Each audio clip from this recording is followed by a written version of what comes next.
afternoon, Mr. Witness, Director, Attorney Matibag, schoolmate. Good afternoon, sir, Your Honor. Yeah, just on that point ni Senator Bam, I understand as a law enforcer, as an investigator,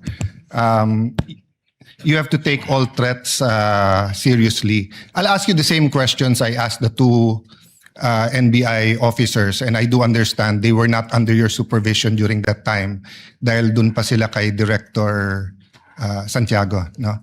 I won't ask all the questions, but you did review the whole video or just the portions relevant to the statement of the Vice President na no joke, yung November 23. Your Honor, napanood ko po yung video, but you're correct. I focus mainly on the issue that is being undertaken. So simple question, paano naging process kung anong parts ng video at ng statement niya ang paniniwalaan mo or ng task force?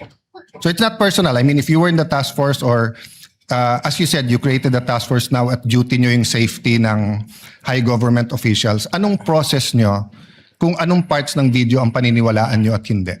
Ng statements niya, what I meant. Well, ang ginawa po natin dyan, doon po mismo sa konteksto ng kanyang sinabi na humanap siya ng papatay at inutos niya na papatayin ang tatlong individual at yun po ay pumayag yung papatay at sinabi pa niya no joke, doon pa lamang po ay na pong nakita yung pong ating hinahanap po na mga pwede niyang pananagutan po sa batas. Well, as an appointee of this government, as a lawyer, as an NBI director, I see your point and I get that. But what I meant is that before that statement, sabi kasi niya, kung papatayin ako, I mean, the record will bear out naman yung eksaktong sinabi niya. No? So this is my paraphrase. But ang pagkaintindi ko sa sinabi niya, kung papatayin ako, eto yung tatlong papatayin mo. And ang impression ko, pinagbibintangan niya yung tatlo na may plot against her. So yun ang tanong ko dun sa two previous NBI directors. If you're gonna believe that she contracted or talked to, may kausap, no? Siya, if you're gonna believe that may kausap siya at papapatay yung tatlo, will you not believe the previous nung sinabi niyang kung ako naman ang papatayin? Hindi po ganoon sapagkat ang tinignan na nga po natin ay yung kanyang mismong pagbabanta. At sa amin po sa ngayon yung aking pong task force na nag-iimbestiga ay malinaw po na ang tinitingnan ay kung ano na ang nangyari dahil doon sa pagbabanta. Okay. At sinasabi nga po namin dahil po doon sa pagbabanta, ito po ay umabot na doon na po sa level na ang national security nataya na po na kompromiso na. Sapagkat marami na pong lumalabas, tuloy-tuloy na pagbabanta. So doon na po natin ito tinitingnan. Yes. In the same video, she mentioned massive corruption. But wala pa dyan kasi yung maya kayo speech at flood control investigation. So same question, Director. Naintindihan ko, yun yung pinaniwalaan nyo. May kausap siya, no joke. Pero ang question ko, paano yung proseso nyo or anong naging thinking nyo na etong papapatay yung presidente, pinaniniwalaan ko.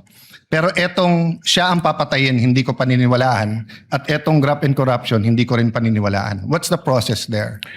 Well, ang proseso po dyan ay tinignan naman natin doon po sa pagbabanta niya kung sa grave threat po yung pag-uusapan natin. Alam naman po natin na yung threat na yan is absolute dahil nandoon naman po yung elemento eh.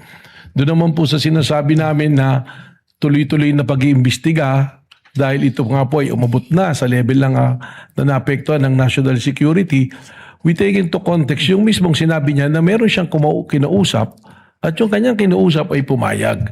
Yung po kanyang sinasabi na kung papatayin ako, that is supposed to be na statement niya sa aming pong pananaw just to cover yung kanyang pagsasabi na siya'y may kinausap para patayin ang ating Pangulo. Okay, I won't argue with you, yun yung proseso nyo. But in the meantime, there were three statements. Massive corruption, kung papatayin siya, patayin. So, focusing dun sa patayin yung tatlo kung papatayin siya. In the meantime, tumutuo yung massive corruption, lumabas afterwards, di ba? So, just one other point. At the beginning of the prosecution's questions to you, and I think the defense had a question about what can you investigate. Can you repeat your answer? As the NBI director and the NBI can investigate Did you say all crimes o yung mga Lahat po ng mga pumapasok sa amin na mga krimen ay amin pong pwedeng imbestigahan, mutu proprio. Ganon din po yung mga krimen na meron pong nagreklamo na araw-araw na may pumupunta sa aming tanggapan para magreklamo. Ito po yung aming iniimbestigahan. At meron din pong mga iniimbestigahan kami na inutos po ng Department of Justice, and by the very nature under the Constitution po ng Office of the Ombudsman, they can delegate the National Bureau of Investigation to... So as a general rule, you can investigate any crime motu proprio. More than the investigation of the crime is also the protection of our nationals. Yes. Saka po siyempre siguraduhin na promote ang ating demokrasya hindi nakukompromiso. Yes, but sa Lahat po investigation lang. So you can investigate any crime. yan. Tama po. Yeah. Isn't that against the Republic Act 10867? The statute the that gives statute you of- power. The act reorganizing and modernizing the National Bureau of Investigation. Sabi dito sa inyong Section 4, the NBI shall have the following powers and functions. Undertake and investigate the detection of crimes and offenses enumerated under Section 5. Section 5, may enumeration, human trafficking cases in all airports, extrajudicial, extralegal killings committed by state security forces against media practitioners' activities, killings of justices and judges, violation of 100175, otherwise known Cyber Crime Act, Prevention Act, cases against Interagency Graft Coordinating Council and violations of the Anti-Dummy Law. Tapos, cases involving threats, security assaults against persons of the President, Vice President, Senate President, Speaker of the House, Chief Justices. Walang congressman, senators, unlike judges lahat. Transnational crimes pursuant to existing international agreements, identification of dead victims in case of mass fatalities, incidents caused by natural disaster, and violation of commercial, economic, financial, white-collar crimes, nakadyan yung law. So, exclusive yung enumeration. Then, provided, however, if that the President or Secretary of Justice may direct the NBI to undertake investigation of any crime when public interest so requires. So hindi ba limited ang pwede niyong imbestigahan except that ang DOJ at President ang pwede mag-atas? That's my last question. Yes. Kindly wind up. Well, Witness may answer. Yes. Yung pong ating listahan na yan, tama po, nandiyan dyan. Subalit, hindi naman po sinasabi na nalilimita dyan ang aming pong pag-iimbestiga. Sapagkat malinaw po ang mandato ng NBI that we are the primary investigating body. Yun lamang nga po, merong mga kaso, kung ito po ay bumagsak na sa jurisdiction halimbawa ng PNP na kanilang iniimbestigahan, we can still help and coordinate at the same way na kung kami po ay nag-iimbestiga at ang PNP pwede rin pong tumulong Well, po sa amin. Director, if that's your interpretation, that goes against what they taught us in law school, na pag exclusive yung enumeration, you cannot add. And at the end of the enumeration of Section 5, nakalagay nga dito, however, the President and Secretary of Justice may direct you to undertake investigations of any crime. Why do they have to say any crime if you can do it any crime? If you can investigate any crime after all? It seems that you're expanding your jurisdiction by yourself. Well, we'll be doing po yan sapagkat we have also our primary role to make sure that law and order is being promoted through the NBI din po. Senator you. Cayetano Thank you. can avail Thank you, of the second sir. round. Yeah, thank you. Later or tomorrow, since I believe Attorney Matibag, Director Matibag, forgive me, will still be here for the continuation of cross. Senator Judge Rafi Tulfo thereafter. Senator Judge Pangilinan. Senator Judge Rafi Tulfo, you have, I believe, one question, right? Actually, two questions, Your Honor. You may proceed, sir. You have 2 minutes, actually. Naku, na-stress na ako kanina. 5 minuto ako. Minamadali. But anyway, going back to Ronald Mas, what was the justification of the NBI back then when Mr. Ronald Mas was arrested without warrant? Well, they consider po that the threat is live and alam nyo nga po, yung sinasabi na lahat po ng threat ay hindi po, ito po ay sinuseryoso. So may nag-order sa na-arrestuin si Ronald I Mas? don't have that recollection. Hindi ko po alam, but the arrest was made by the regional office po of Region 1 po. So would you admit now na illegal yung ginawa ng NBI noon na pag-aresto kay Ronald Mas na walang warrant? Well, si Ronel Mas po was released precisely the reason why meron pong lapses po dun po May sa lapses. procedure. Okay, would you also consider na the fact na merong ginawang pagbabanta si Baste Duterte na similar dito kay Ronel Mas, na dapat umaksyon din yung NBI tulad ng pag-aksyon nila sa isang guro? Kaya katunayan, yan nga po yung aking binabanggit na tuloy-tuloy po yung investigation sapagkat alam nyo po yung warrantless arrest, lesson nga po dyan kay Romel Mas yan na dapat po kasi immediate po yung pong pag-aresto. Pag yan po ay lumipas na, hindi na po tayo pwedeng mag-aresto under the law sapagkat papasok po ito sa illegal arrest po. Last na lamang. So, make a comparison ngayon.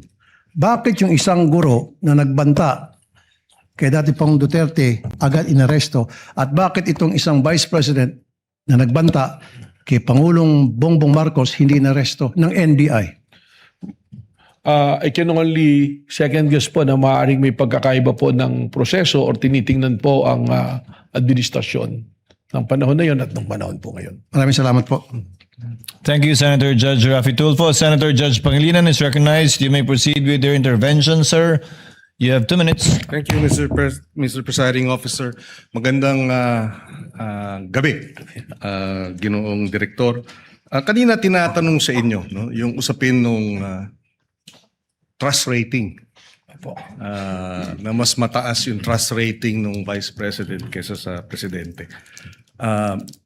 Bilang abogado, tinanong sa iyo ito kanina, may kinalaman ba ang approval sa trust? Kung mas mataas ang trust rating, ibig sabihin wala ng betrayal of the public trust. Well, wala po. Sapagkat sabi ko nga, sa akin pong pananaw, sa akin din pong kaunting eksperyensya bilang isang political advisor din po, yung ating pong mga survey is only a snapshot ng mga pwedeng nangyayari. Alam naman po natin, ang tinatanong dyan, ilan lang o magpipili ng lugar kung saan po gagawin yung survey. Hindi po natin pwede itong maging basihan sa pag-imbestiga sapagkat pagkaganyan po yung ating ginawa, magkakaroon po tayo ng problema sapagkat ang mangyayari sa atin dyan, yung tinitingnan pala natin ay yung numero.